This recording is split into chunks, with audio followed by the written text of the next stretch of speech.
You do not own your car. You do not own your phone. You do not even own the bed you are lying in right now. Someone else does.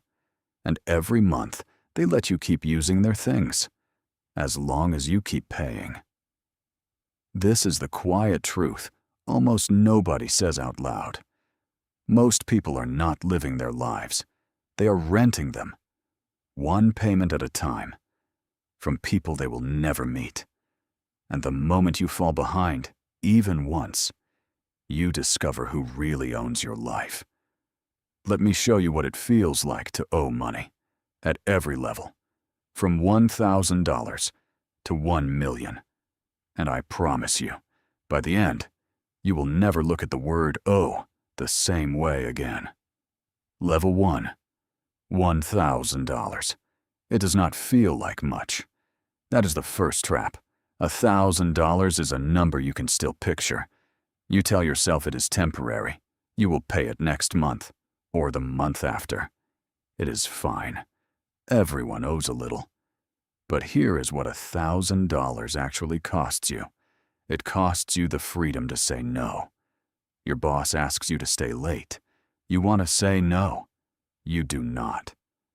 Because the $1,000 is sitting in the back of your mind, and it has quietly made the word no too expensive to say.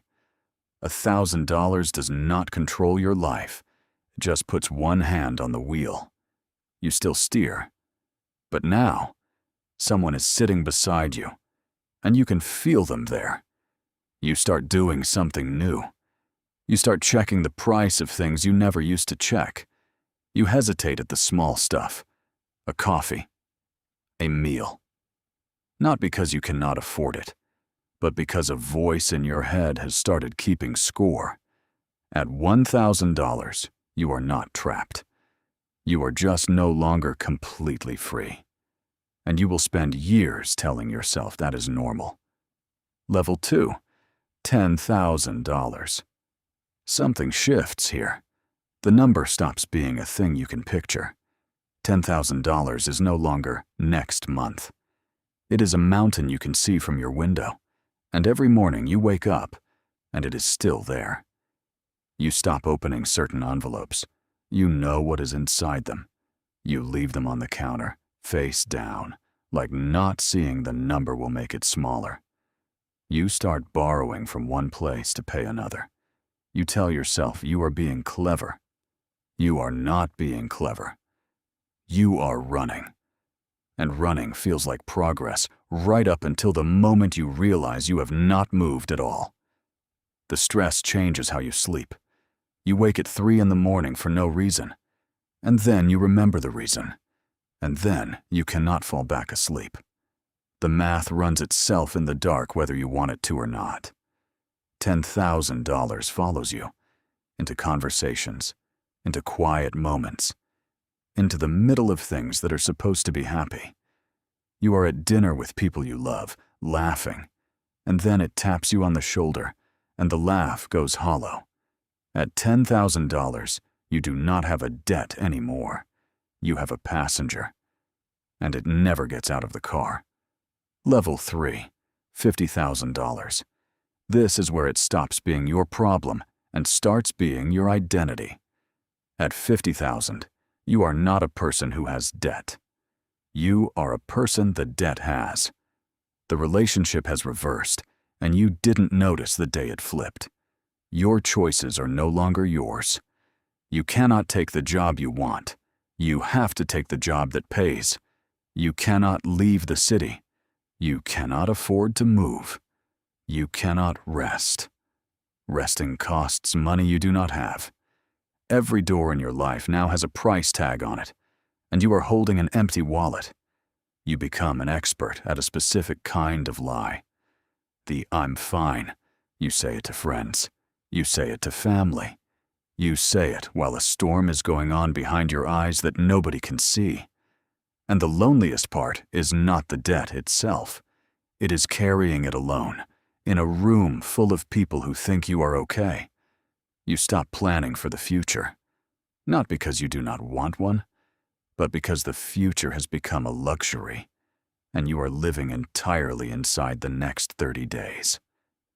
At $50,000, you do not own anything, and something owns you. And you have gotten so used to the weight that you have forgotten what standing up straight ever felt like. Level 4, $200,000. Here, the fear goes quiet, and that is the most dangerous thing of all. At 200,000, the number is so large that your mind does something strange. It stops being afraid. You cannot picture 200,000. You cannot feel it. So a part of you simply gives up trying, and a terrible calm sets in. This is the calm of a man who has stopped swimming. You are past the point of small choices now. You do not think about the coffee anymore. The coffee is meaningless against a number this size. And in a strange way, that feels like freedom, right up until you understand that it is the opposite of freedom. You have simply stopped fighting. Your relationships change. Money, or the lack of it, is now a third person in every room. It sits between you and the people you love. Conversations you used to have easily now have landmines in them. You learn which subjects to avoid. You learn to change the topic. At this level, you meet a new feeling.